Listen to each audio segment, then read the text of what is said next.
DiMartino in months when it's really only been weeks.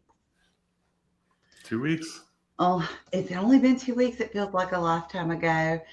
Well, what's up, everybody? Thank you so much for joining today's webinar. And if you are watching the recording, I get it. You have patience to see that I really hate that you were not here for our live presentation because I am so excited about today's guest presenter. He is a first-time presenter on our webinar series. This is Dr. Eric DiMartino. And though he may be new to the webinar series as a presenter, he is a longtime friend from my Michigan family, who apparently it's only been weeks, feels like forever since I got to hang out with them.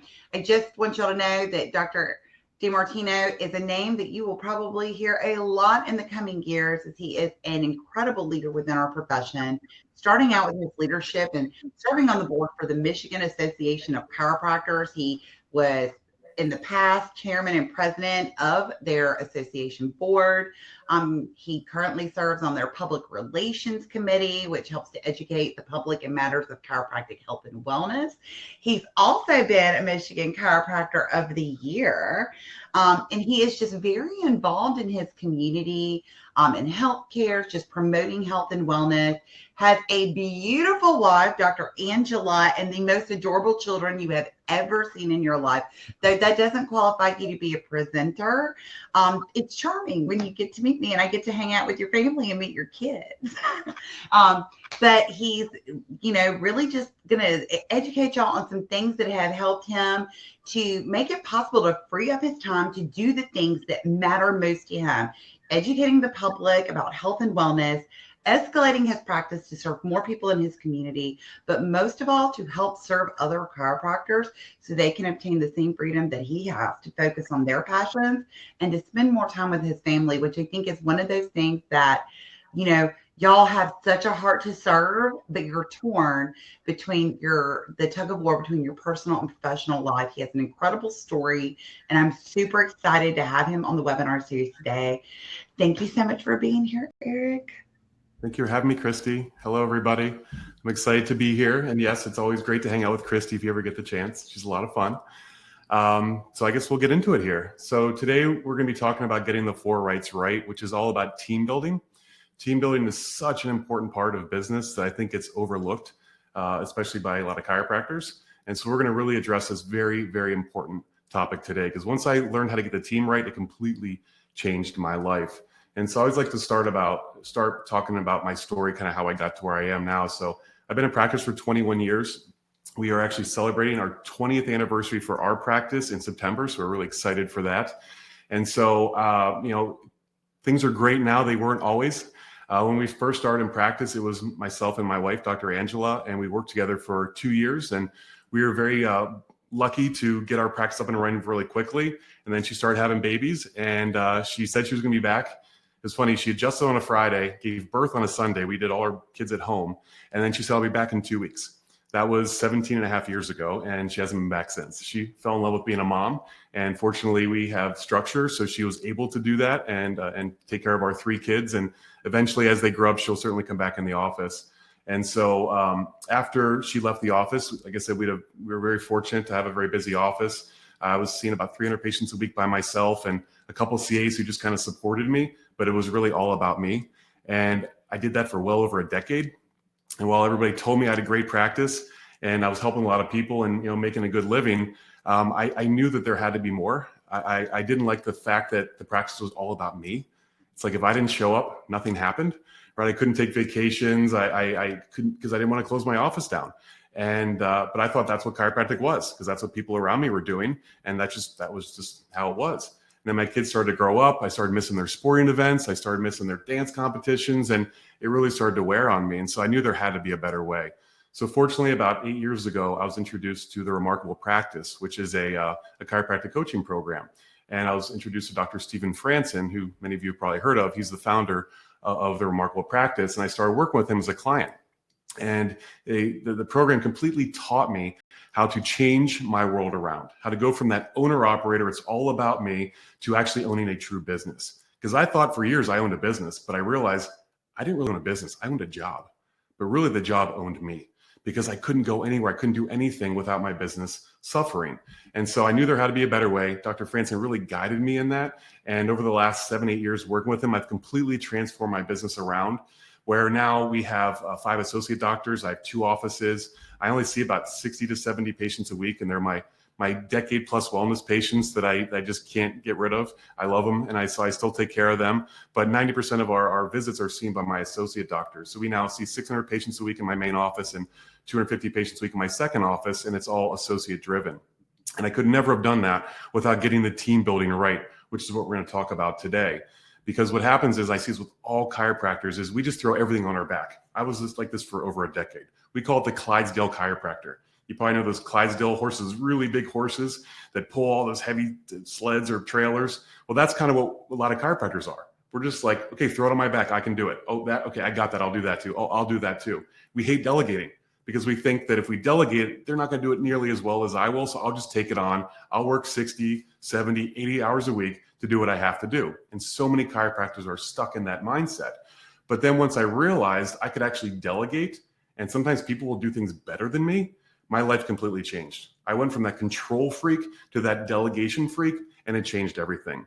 However, you have to delegate properly, which I'm going to teach you guys how to do today. And so once we got our main office up really doing well, I acquired that second office that I told you guys about. I got all my systems implemented there, and the offices are running great. And I kind of delegated myself out of a job. I was kind of bored. I wasn't seeing that many patients, and everything was just kind of running. And so I talked to my coach, and I said, well, maybe I'll just get a third office. He said, I'll tell you what, before you do that, I need you to come work for me and be a coach. You need to teach people how to do these things, because so many chiropractors want to accomplish this and have no clue how to do it. So about 1.5 years ago, I started as a coach working with Remarkable Practice. And I've been so blessed to work with so many awesome clients and see them make that ascension from that owner operator to a true CEO. And to do that effectively, it's all about getting the team right. And this is probably my favorite topic to talk about. And that's what we're going to get into today. Because when you get the team right, business is fun. But if you don't get it right, man, business can be miserable. So when we talk about team building, there's this great book called Topgrading. It is the preeminent book on team building. And they say that 95% of our problems are people problems, 95%. And usually when I'm talking to business owners and CEOs, they'll say, oh, see, I knew it. It's the team's problem. It's my people's problem. But the truth is that owners, you guys are people too. You guys are on the team too. And I would say, in fact, most of the blame of people problems falls on the owners, because it's our job to put people in the right roles and doing what they should be doing. So if we're not doing that well, it's really not their fault, it's our fault. But this isn't about blame. This is about just getting better so we can improve our teams, so we can reach our community and serve them better through chiropractic. Now, you may not have shown up to this webinar thinking that, I have team issues or I have team problems, but there's probably symptoms going on in your office that you aren't associating with team issues that are team issues. We know the problems you guys are experiencing. We see it because we fortunately have insight into thousands of chiropractic offices. We see exactly what you guys are struggling with.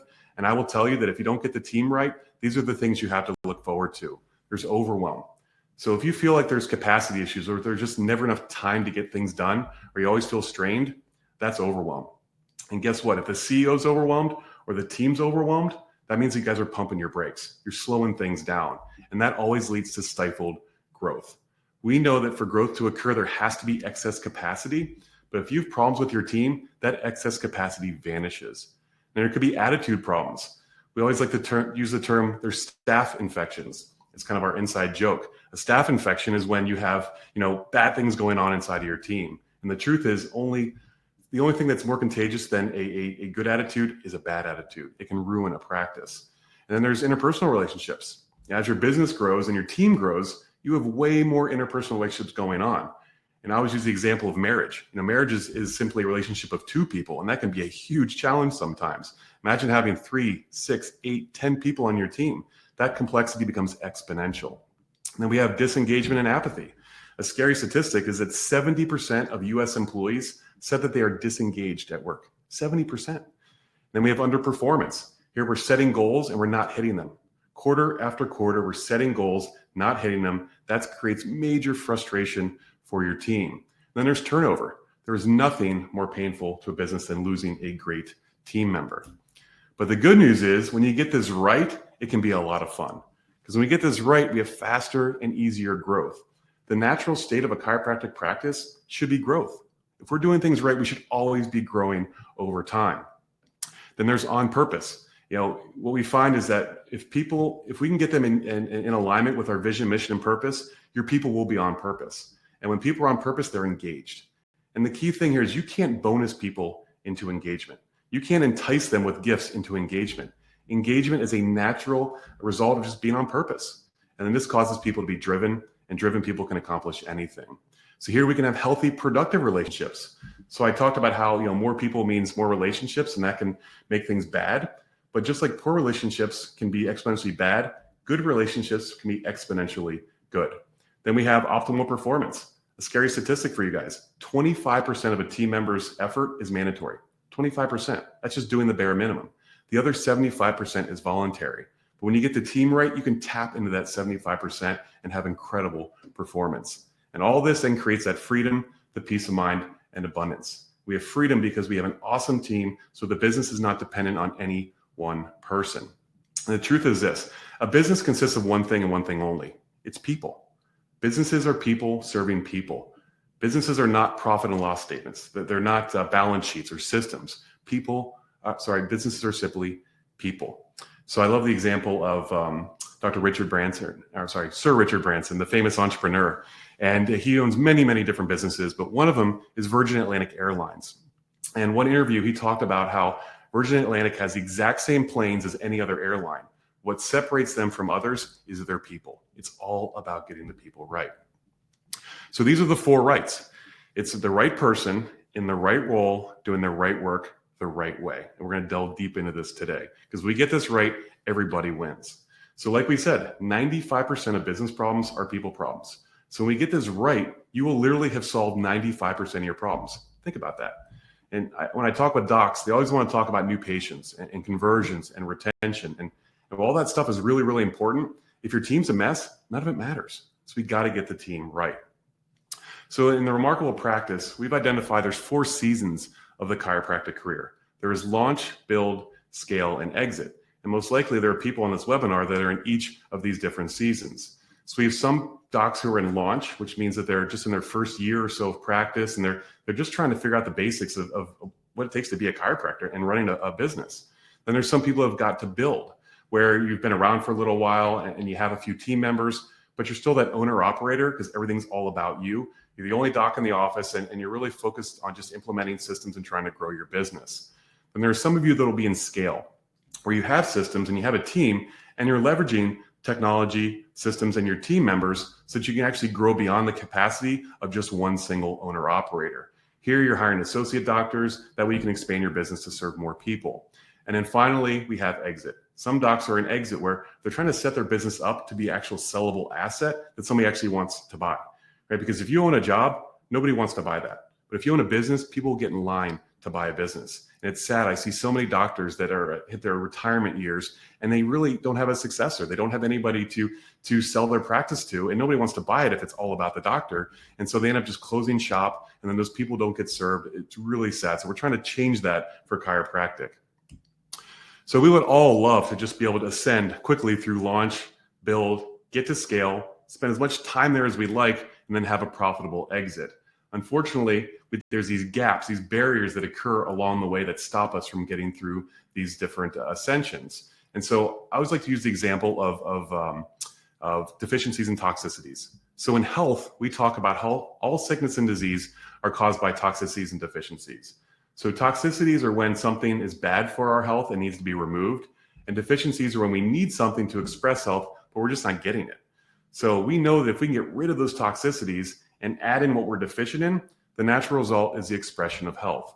Well, businesses, they're the exact same way. All business challenges are either barriers or gaps. Barriers are the toxicities. They're the things that are present that are bad, and they're in the way of us achieving success. And the gaps are the deficiencies. These are things we're missing, but we need to add in order to achieve business success. And so, like I said, we could see into thousands of different chiropractic offices, and we see very predictable problems in each of these stages that show up again and again and that keep people stuck. So in launch, you're typically hiring your first team member, maybe a second team member. Well, what does that look like? How do I know who to hire and what duties should they have? How do I even know how to train them? In build, you're getting bigger. So now you're starting to identify specialists to hold specific roles on the team. Well, how do I know which roles and who should be in those roles? And then in scale, you're now looking for associate doctors and office manager or COOs. And then, so how do I know if I have the right type of person? And when do I hire them and when? And then in exit, you're looking for a successor, or maybe you'll sell to your associate doctors. You're trying to find a way to have a clean and profitable exit. And what we find is many times these gaps are simply people gaps that need to be filled in. So like we said, the 4 rights, it's about the right person in the right role, doing the right work the right way. This is a mantra that I want you repeating to yourself over and over again. And throughout this webinar, what I want you to ask yourself is, do I have the right people? Are they in the right role? Are they doing the right work, and are they doing it the right way? So the first of the 4 rights is the right person. So the right person is what we call A players. It's A players only in our businesses. They are the best of the best. There are B and C players out there, but we want A players only. Because we know this, 1 A player will do the work of 2 B players and 3 C players, and they'll do it with a great attitude. It's A players only. But they must also share your business core values. So core values define what's most important in the business, and they also must buy into your vision story, which determines what does success look like? What am I trying to create? So an A player who doesn't share your business core values and doesn't buy into your vision story, they simply will not fit on your team. The famous CEO, Jack Welch, who's the GE CEO in the past, and he's written many, many business books. He said that every game is won or lost before it begins. The team that fields the best players wins, period. The best businesses have the best people. So you can have the right mission, you can have the right services, and even the right strategic plan. But if you have the wrong people, you will fail every single time. And we say the bigger your dream, the more important your team. I'm sure there's some big dreams on this webinar here. We got to get the team right so we can reach those dreams.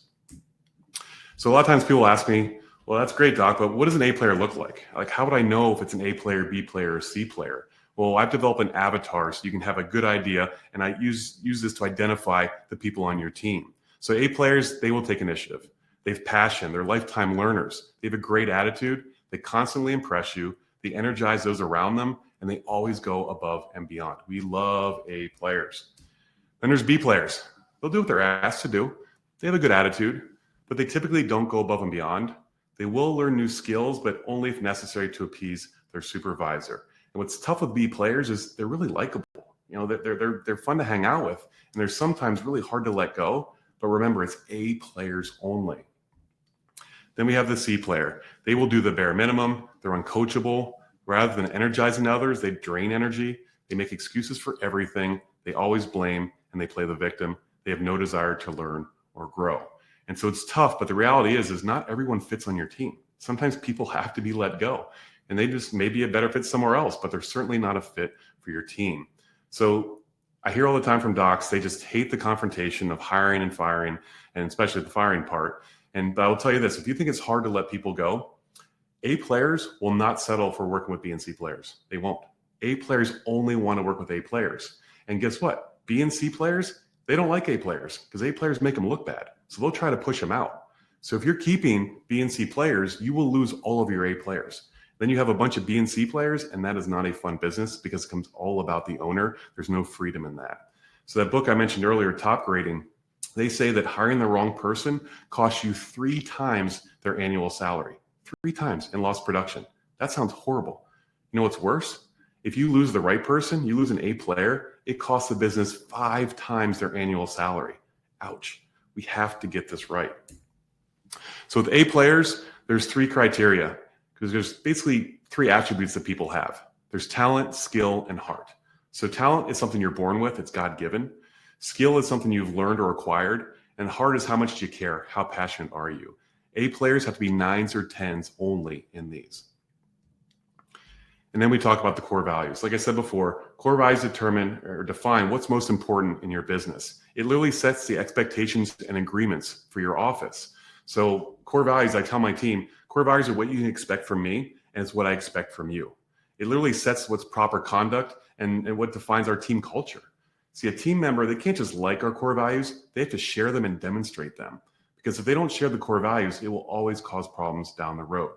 You literally hire and fire based off of core values. That's how important it is. Now, I can't tell you what success looks like for you, but I can absolutely tell you where it lives.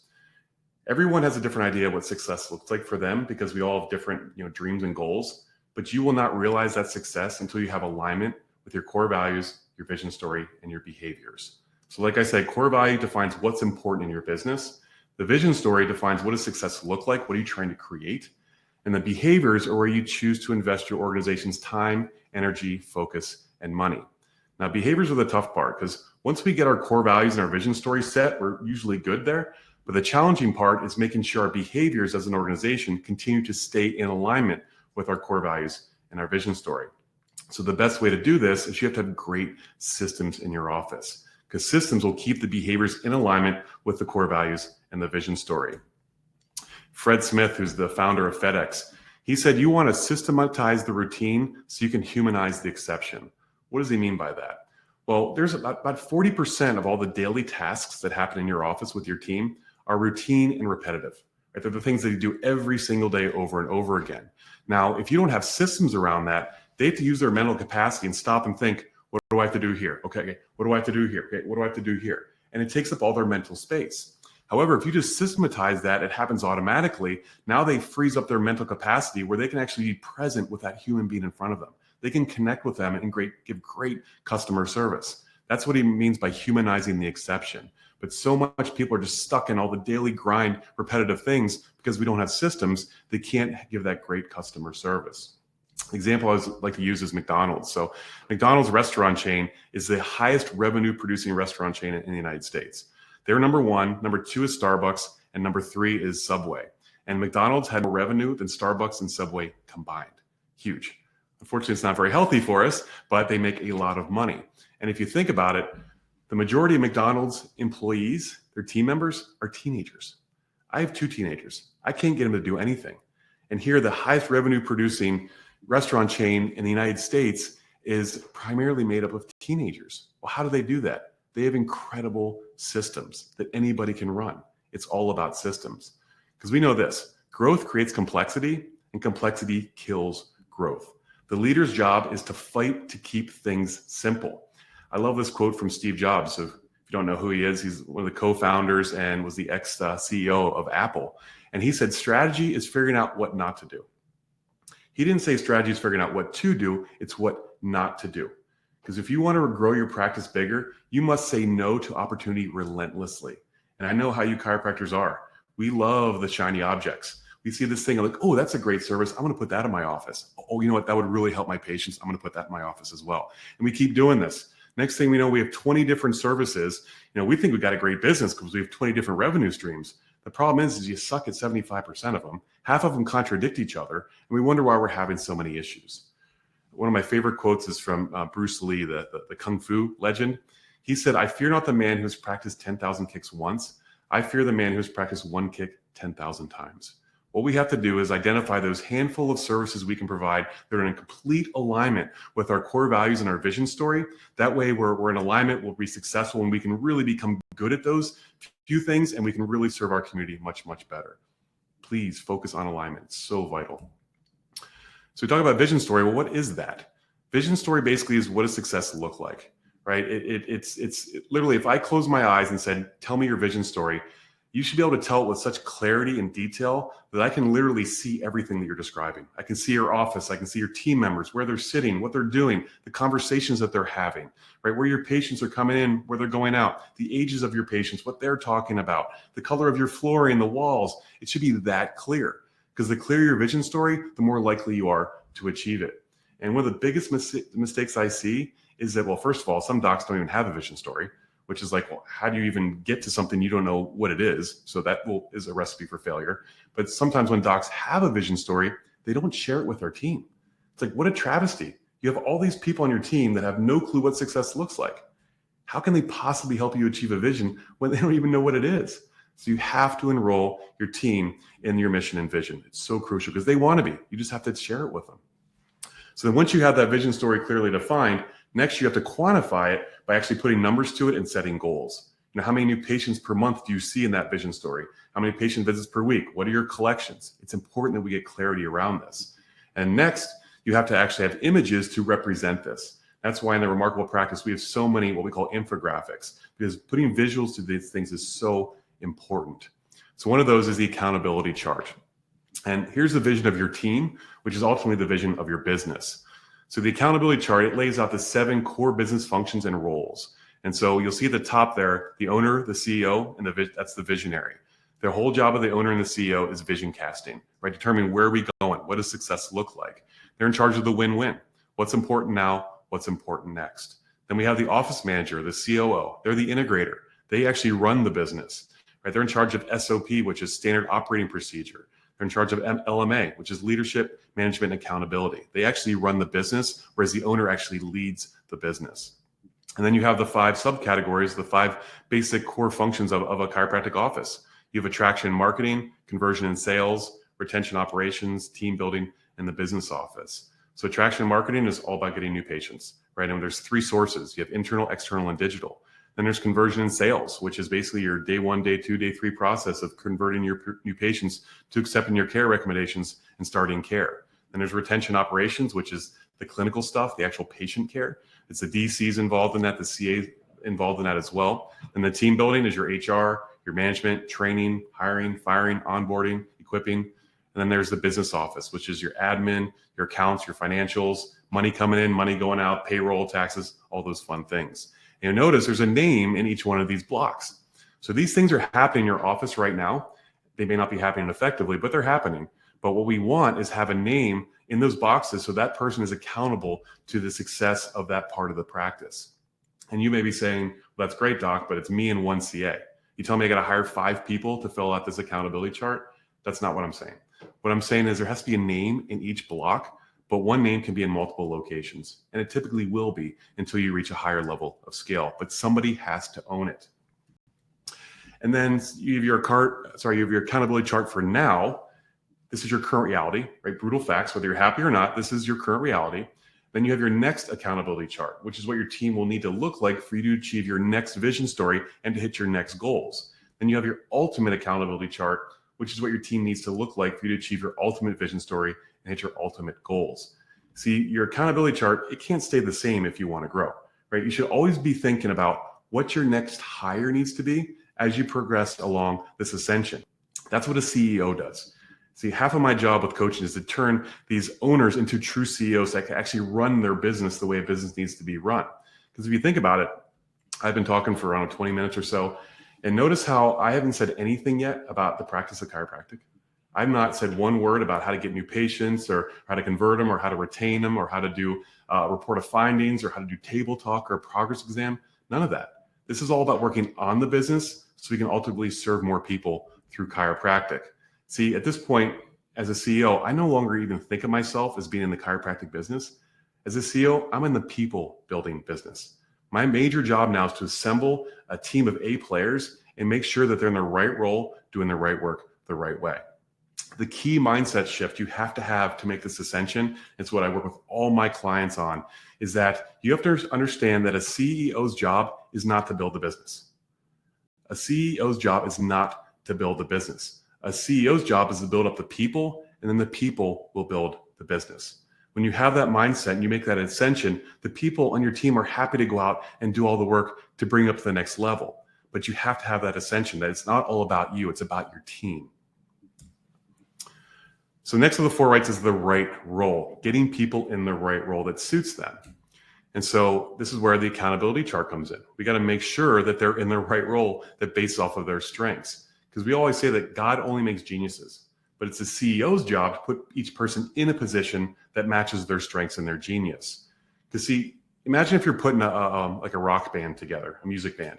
You can't just have 5 lead singers or 5 drummers, right? You can have a lead singer, a lead guitarist, a bass guitarist, a keyboardist, and a drummer. But those positions all call for very different types of geniuses. And so to put people into a position of strength, what we do is we do what's called GWC. It stands for get it, want it, capacity to do it. This comes from Gino Wickman's work with traction. So GWC, get it means that they clearly understand what needs to be done. Want it means that they're passionate about it and they really enjoy it. And then capacity to do it means that they have the proper personality, the strength, and the skill sets necessary to execute it. If they GWC it and they're an A player, that's the right role for them. But to determine this, we don't guess with our team members. We actually do tests because each of these roles requires a very specific genius in our offices. So there's 3 different tests that we do. There's cognitive, affective, and cognitive. So cognitive testing is what is your learning capability? Affective testing says what energizes you? What type of work do you love to do? And then cognitive testing is how do you actually take action? So cognitive is the thinking, affective is the feeling, and cognitive is the actual doing. And see, every person is completely different on these different tests. So it's crucial that we align the team members' traits with the roles they're actually best suited for. And this is the definition of the right role. See, this is when I learned this stuff, this is what completely changed my career and my life. Because as an owner operator doing everything, I just thought that's what it had to be. That was just part of being a chiropractic business owner. And there were certain things I loved about my job and certain things I didn't like. But I thought, again, that's just part of being a business owner. Just suck it up and do it. But then once I started taking these tests, I started getting really clear on what my strengths were and what my weaknesses are. Because, truth be told, we all have strengths and we all have weaknesses, but most people are not aware of those.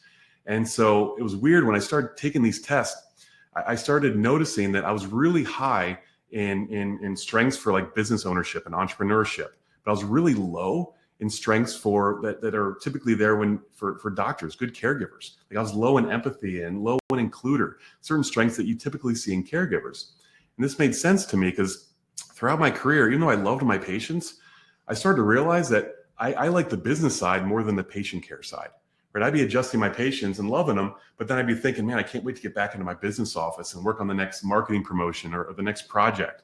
And it's funny because I would talk to my colleagues at seminars or conventions, and they would see the exact opposite. They'd be like, man, I hate working on my business. I hate dealing with that stuff. I just can't wait to get back into my adjusting area and be with my people. And I always thought for years that I was just weird because I was the opposite of most of these people. And, being a principal chiropractor, it's like heresy to say that you don't love adjusting your patients. So I just kind of, put my head down and just dealt with it. Once I did these tests, I realized I'm totally wired to be a business owner. And while I love my people, I'm not really wired to be a great doctor. And what's really cool is that it doesn't mean that I couldn't be a great doctor, but it took a lot of energy and it drained me. Because what we find is you can work outside of your strengths, you can work with in your weaknesses, but it drains you. And so if you feel drained at the end of the day, most likely you're doing a lot of stuff that's in your weaknesses and not your strengths. Because now I only work in my strengths. I'm energized at the end of the day because I'm doing the things that energize me. And so the thing here we have to do is we have to make sure we determine what are our people's, our team members' strengths. Because once I learned this, I became, like I said, I flipped from that control freak to a delegation freak, where I started assessing all of my team members, figured out what their strengths and their weaknesses are. And I started delegating my weaknesses to people where it was their strengths. So when we do that effectively, everybody in the team's working their strengths. They're happier. They're way more productive, right? Because we love working on our strengths because we're better at them. We have more success and we get energized. This is how you build a great team. And you make yourself much happier in the end as well. The problem is this is not how we're raised. If you think back to grade school or high school, you get your report card that gave you your grades. And let's say you had an A in math and an A in science, but you had a B in English or a C in English, let's say. Well, would your teacher say, you know what? You're just really good at math and science. Let's just focus on that. Just forget English. No, they wouldn't say that. They'd say, you got to focus on English. You got to get that grade up. But then these tests said something totally different. They said, forget that. Only work on your strengths. We all have strengths and weaknesses. So work on your strengths, find team members that their strengths are your weaknesses and delegate it. Like I said, once I learned this, I completely delegated myself out of a job. That's how I was able to open a second office, how I was able to have the time I have to coach, because I just put great people in their roles of genius. And as a result, everybody succeeds. This is what you have to work on when you work on the team. So again, the accountability chart is what you got to look at. You got to say, okay, whose strengths and weaknesses, where do I want to put them so they're working in their strengths, and then keep them accountable to those roles. Because we know that each of these roles requires a very specific type of genius. So I always like to say that filling out an accountability chart, it's kind of like filling out the roster on a football team, right? People need to be working in the roles that fit their strengths. You would never put a 350-pound guy at quarterback, and you never put a 180-pound guy in the offensive line. It just wouldn't make sense. You look at somebody like Patrick Mahomes, who is arguably the best quarterback on the planet right now. He just won the most recent Super Bowl for the Kansas City Chiefs. He is probably the best quarterback. He's clearly an A-plus player at quarterback. But if you were to put him at defensive tackle, he would immediately be the worst defensive tackle in the entire NFL. He'd be an F- defensive tackle. And if his coach were to come to him and say, Patrick, I know you're a great quarterback, but you know what? We've had some injuries on the defensive line. I'm going to just sub in on the defensive line for us. He's immediately an F- defensive lineman. Is that Patrick's fault? No, it's his leader's fault for putting him in the wrong position. This is why it's so crucial that you guys, as your CEOs of your business, you have to put people in the right positions. If they're in the wrong position, it's not on them, it's on you. And like we said, God only makes geniuses. Just get them in their zone of genius. One of the crucial mindset shifts that you have to make as well is as a CEO, you don't have to be awesome at everything, but you have to build a team that's collectively awesome at everything. I'm going to say that again. As a CEO, you do not have to be awesome at everything, but you have to build a team that is collectively awesome at everything. You do that right, freedom is the automatic result. So we have what we call an accountability grid. It's a thing we use in Remarkable Practice, and it basically shows across the top the 5 parts of a chiropractic practice, and then the subcategories below. You'll notice in each of those blocks, there's a spot for a name and then a score. So this is a great tool to use. Every month I get together with my COO and we look at this and we say, okay, who owns this part? And then we grade it. Is it optimized? So we grade on a scale from 0 to 10, 10 being perfect. And any 9s or 10s, we're happy. Anything below that, we want to identify what's going on here. Where are we struggling? Is it a team member issue? Are they in the wrong role? Or is it a training issue? We just haven't trained them properly. Maybe it's a systems issue. We want to identify what the problem is and then solve it. So every month you should be sitting down with your team, with your COO or office manager and saying, where are we strong, where are we weak, and what are we actually going to do about it? This is a tool that people love. And so I'm going to give you guys the opportunity to have it for free here. So you'll see there's 2 QR codes on the screen. The top QR code, the blue one, if you scan that, you can get access to this accountability grid at no charge. Just scan it and you can download it. It comes as a PDF and you can use it with your team. And then below that, you'll see a QR code where it says scan the code to book a call. That's a QR code that goes directly to my personal appointment booking link. So if you're interested in having a conversation with me, I'm happy to do that. I do a 30-minute, what I call strategy sessions with people where we can sit down, we do a Zoom call, we talk about your business, you can share your challenges and what you're trying to accomplish, and hopefully I can give you some insight and help guide you in that process. And so I'll have this at the end of the webinar as well if you want to scan them then. So the next of the 4 rights is the right work. Okay, the right work is all about focus. We say win-win. Win stands for what's important now, what's important next. To do this properly, we have to be focused. I hear people say, Doc, I really want to be busier. And I say, no, you don't want to be busier. You want to be more productive. The difference between busyness and productivity is focus. You should cringe when you hear your team members say they're busy, because busyness is the enemy of growth. We don't want to be busy. We want to be more productive. We have to set the expectations and agreements for our team members so that they actually know what does success look like for them. What should they be focusing on? And then you want to have reporting systems and meeting rhythms around this to reinforce those expectations and agreements to keep everyone focused. And the scorecard is a tool that we use to accomplish all of this. So this is what a scorecard looks like. This is what I use in my offices, and we use it all with my coaching clients. And basically, I'll kind of walk you through this. But the scorecard essentially tells each team member what they should be focusing on. Because we always say, you don't get what you want, you get what you measure. You don't get what you want, you get what you measure. You have to be measuring the different parts of your business so that way you can get actually what you want. So at the top, you'll see it says team member, primary objectives for that person based on their specific role. And then where it says top 5 priorities, we give them KPIs. And a KPI, if you've never heard that term, is key performance indicator. It's basically a metric or a statistic that will measure their performance based on their role in the office. So we assign them these KPIs and they're responsible for them. And next to it, you'll see it says benchmark. And this is a quarterly thing. We do this every quarter when we set our goals. And so the benchmark is, how did we do last quarter? What was our results from the last quarter? Then we set our goals for this quarter. And eventually at the end of the quarter, we put the result. And we have action items there that actually will drive success in those key metrics. But we don't wait till the end of the quarter to find out if we succeeded or not. We do monthly meetups, which is the bottom rectangle there, where we meet up each month. We spend up 5 minutes with each of our team members so we can actually measure how they're doing. After the first month, and it says status along the bottom, if they're ahead of goal, we give them a plus. If they're on track, it's a triangle. If they're behind goal, we put a minus there. And then what we do is we try to problem solve. Okay, why are we behind? Is like I said, is a train issue, or is there just what resources do they need so we can get back on track to get back to our quarterly goals? We don't want to wait to the end of the quarter and be surprised that we didn't hit the goal. We want to meet up each month and course correct if necessary. That way we can predictably hit those goals by the end of that quarter. And so for scorecard metrics, we say that everyone's responsible, but one person's accountable, because these metrics are driven by the entire practice. So everyone on the team is responsible for our success, but one person is accountable to those numbers, because we know that accountability is what creates focus. And focus, like I said, is what makes the difference between busyness and productivity. So it's crucial that your team members understand how their tasks, their daily tasks, will actually contribute to their scorecard metrics, and how the scorecard metrics contribute to the overall goals and mission of the practice. When they understand that, they'll understand how their purpose fits into the overall purpose of the office.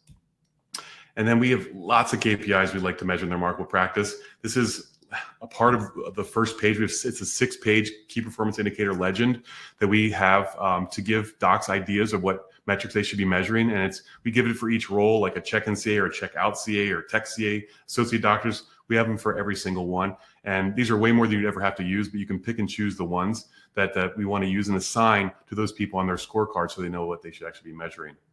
And I'll give you a couple of the avatars of what we see with some of the roles in our office. So a check-in CA, we call them the boss of today.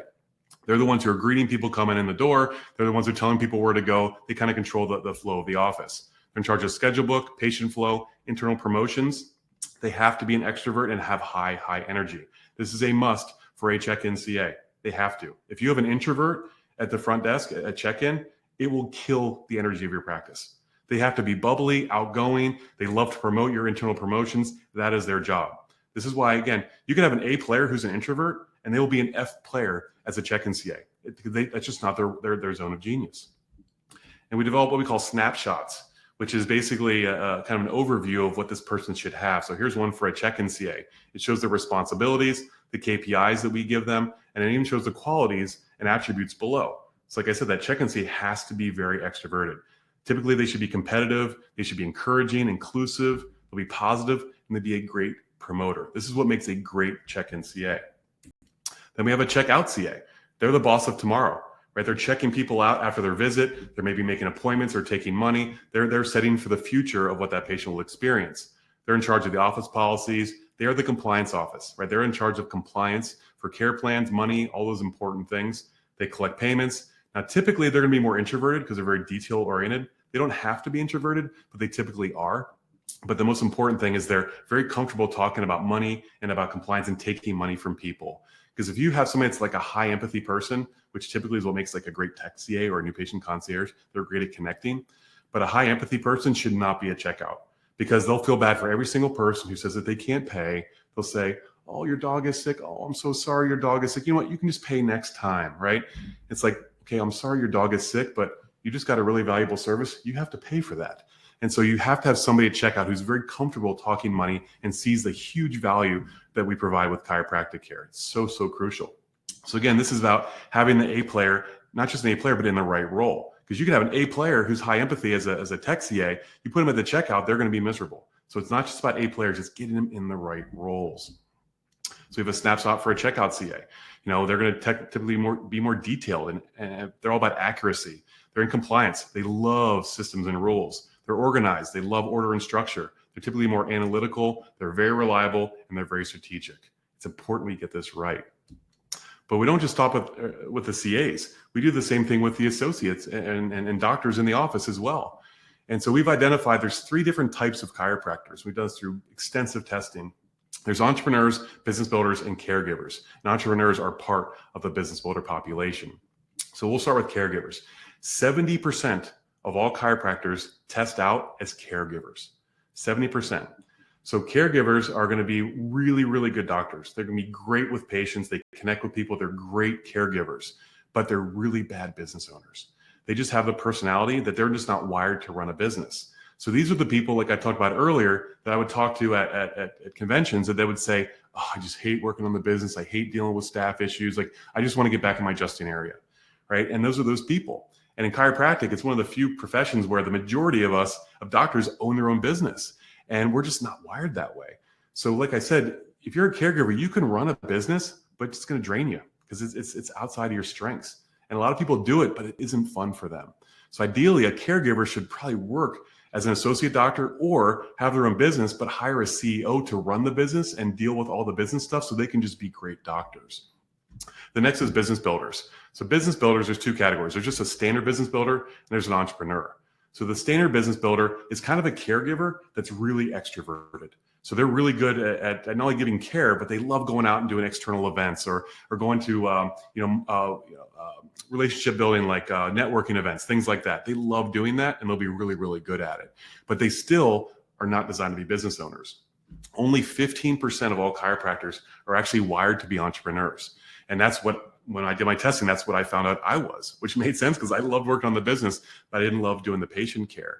And so entrepreneurs, they're much more risk. They have a very high appetite for risk. To be an entrepreneur, you really have to have that. You have to not be scared about taking risk and doing, sometimes crazy things that end up working out. Well, the typical business builder and caregivers, they do not have that appetite for risk. They are risk averse, which is all fine. You are what you are. We just have to know what you are so you can be successful in executing that. So this is what a caregiver typically looks like. They're really good at patient consultation, examinations, report of findings, recommendations for care. They're great at the clinical care part. They're great at patient education. They do value creation, relationship building. They're great at retention, long-term care relationships, promotion, and internal lead gen. They're very good at that. Don't make them go out and do an external talk, but they're great inside. They're really good at getting referrals, reviews, and testimonials. Caregivers are great one-on-one, but if you take a caregiver and you try to tell them to go out and do screenings or talks or dinner talks, they're going to be miserable. They're not going to be good at it. And if you force them to, they will leave you. I see this all the times with docs. They'll hire associates. They never test them to know what they are, and they want them to go out and market for them, but they hire a caregiver. And after 3 months, the person quits and they wonder why. Crazy statistic, 2/3 of all chiropractic associate relationships end in failure, 2/3. Because most people don't know how to do this properly. When you do this properly, you get docs who'll stay with you long-term because they understand they're in their strength, in their role of genius. They're working on their strengths. They'll be much, much happier. So there's a snapshot for the caregiver. Do you see that it gives all the same metrics as the other things as well? And then we have the business builder. They're going to be the caregiver, but they're much more extroverted. So they love to do external marketing. They're going to love the networking, relationship building, doing outside events and speaking and doing corporate wellness and screenings and health fairs. They'll also be good at all the internal stuff, the new patient clinical care stuff that the caregiver is as well. So when if you're looking for an associate doctor, you have to make sure you know who you're looking for. Like I would never hire an entrepreneurial doc ever. I would never hire me because I know that they're going to leave in 6 months or a year.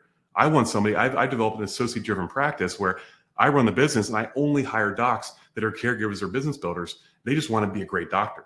They don't want to do what I do and I don't want to do what they do. So it's a win-win for everybody. You just have to know what your strengths are and then hire people to complement those strengths. And then we have a snapshot for a business builder as well. So the last of the 4 rights is the right way. This is all about training. You have to have a training culture because ultimately A players, they want to be trained. If an A player feels like they're not being developed, they will leave you. And so we have what we call competency checklists, where it's literally a checklist of everything that needs to be done in an office. And when they train on it, we check them off so we know that they're competent. And then we have a training curriculum. It's important to have this because the team knows what's coming next so they can prepare. And it also shows them that training never ends. Because once we get through our team training curriculum, do we stop and say we're masters, we're good? No, we go right back to the beginning and start over again. Because the truth is that training never ends because we're humans. We forget things. Bad habits creep in and we get off track. Here's some crazy stats. 20 minutes after training, 42% of what was learned is lost. Just 20 minutes. 24 hours later, 67% is gone. 30 days later, 87% is lost. Training never ends. You talk about elite athletes like Patrick Mahomes or Steph Curry. These guys are at the top of their game, the best of the best. They've been there for decades. Do they just say, you know what? I'm a master now, so I'm just not going to practice anymore. Hey, coach, is it cool if I just show up to the games now? That would never happen because they know if they stop training, they would lose their edge. They would lose their mastery.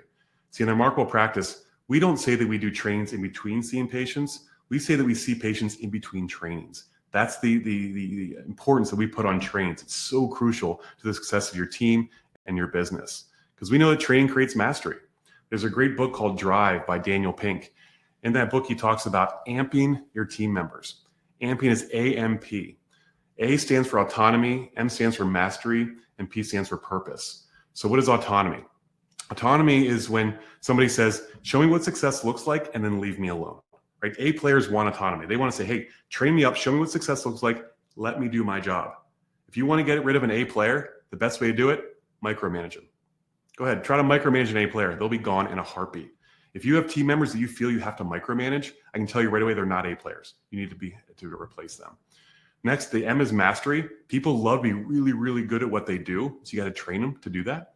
And there's P is purpose. People want to know, what is the purpose of their role? How does that serve the overall purpose of the business? This allows you to reach scalability and durability. Scalability means you have the ability to grow because you don't have those capacity, blocks, and allows you to grow because it's not all about you. You have a great team, and it gives you durability, which means your business holds up if somebody's out of town or somebody's on vacation or somebody's sick. You need to have that, and a great team will provide this once they're actually trained. This is how you turn your job into a business. It is the best return on investment you will ever get for your time, energy, focus, and money is in investing in training your team. By far, it's not even close. And sometimes I'll hear CEOs say, I know training's important, but God, it takes so much time and energy, and I'm paying all these people to train. And then, I got to go to these seminars or conventions. I got to pay for their flights and their meals and their hotels. Yes, it can be expensive. And they say, well, what happens if I do all that? I spend all that money and then they end up leaving me. You're right. You could spend a lot of time and money into investing in training your team, and they could leave you. Or you could not train them, you could not equip them, and then they stay. What would you rather have? Please train your team. And it comes down to this. There's a growth versus a fixed mindset. This is important for people to understand. Growth-minded means you're not seeing things as they are, but as they could be, whereas a fixed mindset is typically like, this is what it is. Things can't change. They can't be better. And so we all have this thing called a personal development set point. And it acts kind of like a thermostat. So you know the thermostat in your house, if you set it at 72 degrees, if it gets warm outside, your AC kicks on and it brings it back to 72. If it gets cold out, the heat kicks on, brings it to 72. It always keeps it at that set point. Well, we have personal development set points as well of where we will stay as far as our success in life. And our set points typically are developed by our upbringings. Our mothers, fathers, teachers, and preachers, that kind of sets our personal development set point. And many people think it can't be changed, but that's a fixed mindset. So if you have a fixed mindset, you always come back to that set point. However, if you have a growth mindset, you can actually increase your set point. People with a growth mindset, they understand that their current limitations, what they are, and they actually work to get rid of them. Now, when you have a fixed mindset, what happens is any increases in wealth or success or weight loss will be sabotaged to bring you back down to where you are. Here's a crazy statistic. 70% of lottery winners, 70%, lose all the money within 5 years. They're right back to their old financial situation. 95% of people that lose massive amounts of weight gain it all back. They go right back to their set point. The reason why is that's their comfort zone. They never increase their personal development set point. So as a result, they self-sabotage to bring themselves back to where they were before. So it's crucial we work on increasing this. And so to increase this, obviously, you do training. That's how we get better. But it can't just be about you. It's got to be about your entire team, because you can't exceed the personal development set point of your team. You can't bring your practice to the next level without bringing your team with you. I've talked to docs all the time. They're like, Doc, I've been stuck at 200 visits a week for 10 years.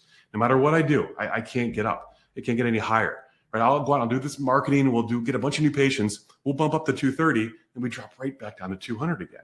The reason why is they are stuck. That is their team's personal development set point. And they haven't worked on improving it. One of my favorite quotes of all time is from Jim Rohn. And he says, you don't achieve goals, you grow into them.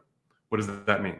It means that you don't achieve goals by just setting a number and it happens. You grow into those goals. You increase yours and your team's personal development set point so you can actually grow into the team that you need to be to accomplish your goals.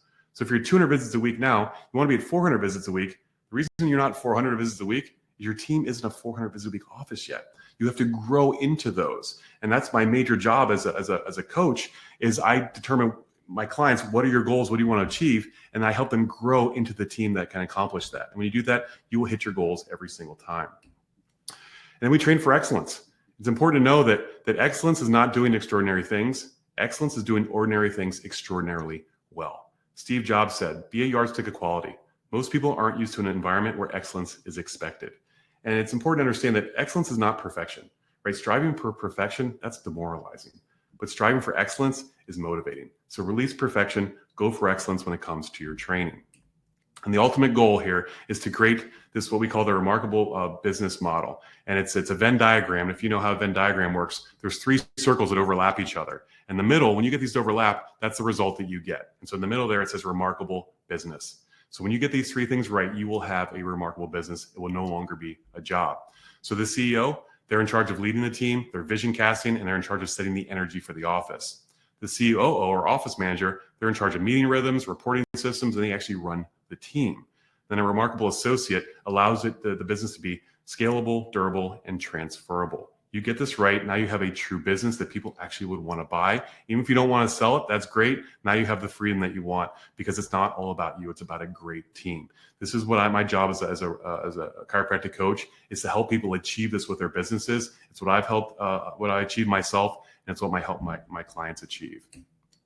So finally here, again, if you want to download the top QR code, we'll give you access to that accountability grid that you can download and use with your office manager. And if you'd like to book a call to chat with me about your practice or some of your challenges and see if you can, I can give you some tips on how to improve, scan the QR code below, and that'll take you right to my personal appointment booking page. And like I said, I'll do a 30-minute call with you, absolutely complimentary. I love talking business with chiropractors and helping them solve their problems. So I'd love to do that with any of you that are interested. All right, Christy, that's all I got. Went a little longer than I thought. We only have a few minutes left.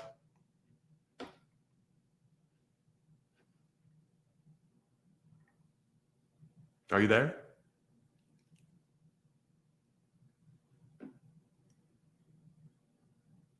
Christy?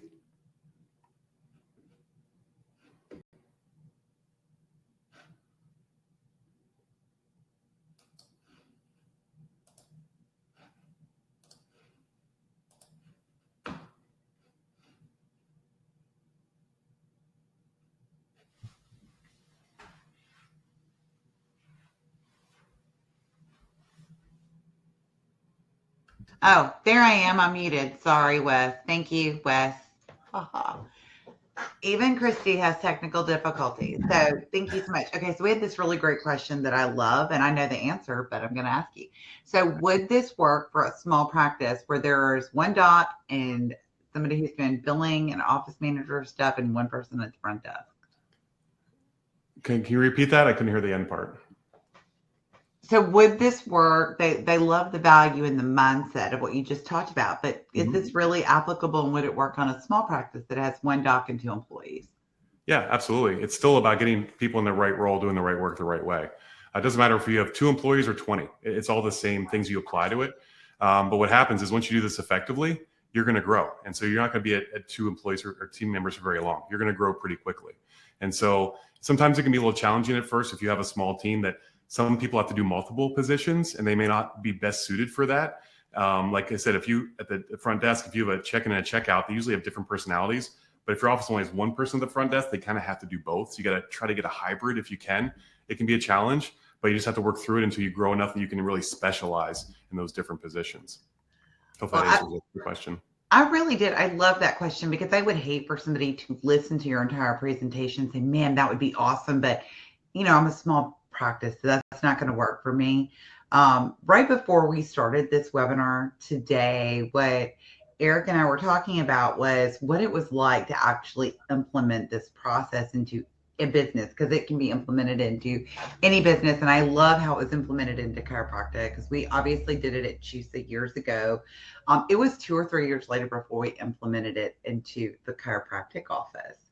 But it's really incredible because we were very, very small. And I think that has its own advantage if you start small and you grow, because everybody's carrying a lot of responsibility. And as you escalate and grow, you're growing with your business, and it helps you to really identify the kind of people you need to work in your office to obtain that kind of freedom in the business. And, I saw Angela and a couple of y'all were talking, because we have some office managers on here, which you think is fantastic. And they were talking, their biggest concern is that, does their doctor have an exit strategy?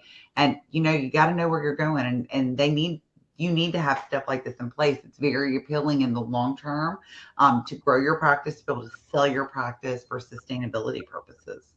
Yeah, you got to begin with the end in mind. And kind of what you said, Christy, I think one of the best things to do for a small office to start is the doc has to get really clear on doing those testing to find out what are his strengths or her strengths and weaknesses. So that way he knows and she knows to hire people that complement them, right? You don't want a bunch of people with the same strengths on the team. And so that's what I did. I sort of realized, okay, here's my strengths, here's my weaknesses. I'm going to make sure I delegate my weaknesses to those team members, that it's their strengths. So if you do that properly, then everyone will be happy, you'll grow, and you can hire more people. And then the exit thing that you talked about, we always want to begin with the end in mind with that. And so the best way to have a great exit is you got to build a business. Once you build a business, people actually want to buy businesses, but nobody wants to buy a job. And if they do, you're going to get pennies on the dollar from what your practice is actually worth. Oh, absolutely. And I love what you said, because our natural inclination is to hire people who are just like us, but that's not what we need. And it's really funny because I told this story to somebody not that long ago. I hired this incredible gentleman to be my assistant, and he was basically a mini me. And y'all, the chaos ensued. We had two people doing the same job and nobody doing the stuff that neither one of us were good at. And it actually, he wasn't happy. I wasn't happy. We both realized that there was a better job opportunity out there for him. And in fact, so much incredible things have happened in his life in the 2 years since we worked together for 10 whole weeks. And so we're very close, but I hired somebody else who is my polar opposite. And when I say that her strengths are my weaknesses, I cannot even imagine what I barely remember. I never want to go back to life before Susan. That is for sure. Yep. It's, as Eric knows, because he's been interacting with her for weeks and weeks and weeks. Susan is the greatest. A lot of y'all know, because if you email in and talk, I'm not here. So you have to talk to Susan. So Susan's the best. So I just want to remind everybody again, if you're watching the recording, make sure you scan that QR code, because I know a bunch of people are going to be watching that in the next couple of days. If you have questions, you can email me, Christy at ChiroHealthUSA.com, and I will get those over to Dr. DiMartino so that we can get those questions answered for you as you're pondering this. And again, don't think that could be nice. It could be that way, but for other people, not for me, because I know so many companies, so many business owners who thought that way and thought, what do you have to lose? Either it stays the same or it gets better. So why not strive for getting better? Absolutely. Always. All right. Everybody have an amazing rest of your day and a fabulous week. And I will see y'all 2 weeks from today when we have, Dr. Mark Santa is going to be here. I'm super excited. I wish we were talking about all of his amazing travels if you follow him on social media. But no, we are going to be talking about your practice. So I will see you guys in 2 weeks. Y'all have a great week and reach out to me if you have any questions. Bye, y'all. Bye, everyone.